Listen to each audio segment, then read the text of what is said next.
আসসালামু আলাইকুম। আজকে আমার বাগান পরিদর্শনে এসছে আমাদের শ্রদ্ধেয়ভাজন স্যার, এবং উনি বাগান পরিদর্শন করে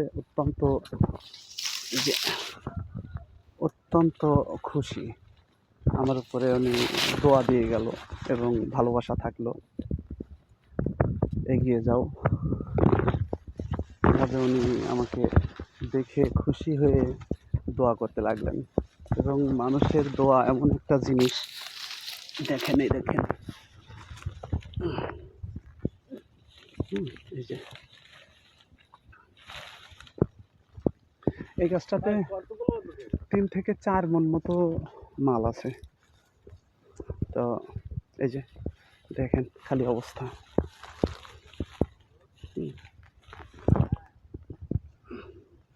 এই যে এক এক গাছে 2 মণ 3 মণ করে মাল আছে। তো স্যারও দেখে অনেক খুশি হয়ে গেছে। হ্যাঁ, আমাকে আরও উৎসাহিত করে গেল।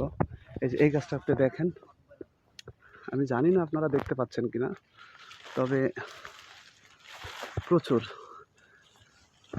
প্রচুর ওই যে ওই থোকাটা দেখেন।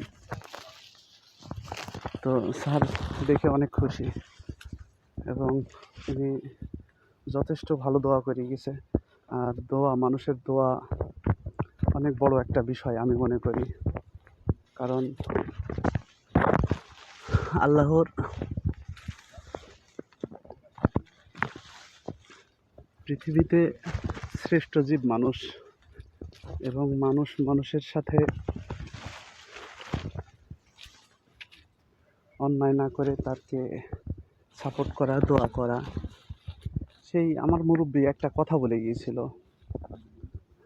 সেটা হচ্ছে যে আমাকে বলল, জুনায়েদ, তুমি যে যা দেবে সব নিও, শুধু মানুষের অভিশাপটা নিও না। আর সেজন্যই আমি চেষ্টা করি নিজেকে কন্ট্রোল রাখার। মানুষ তো লোভী প্রাণী, এজন্য আমার এখানে অনেক ক্ষতি করে ওরা, জানো। আমার এখানে আমার বাগানে এলাকার ছেলেপেলে অনেক ক্ষতি করে, খায়, আমার বেড়াগুলি নষ্ট করে দিয়ে যায়। তো সব মিলিয়ে আপনাদের দোয়া ভালোবাসায় তারা আমাকে পেঁচিয়ে রাখতে পারেনি। আমি মানুষ যত টেনে ধরছে, আমাদের প্রধান খেলাটা তো হাডুডু, এর জন্য এই অবস্থা। যাক, সবাই সবার জন্য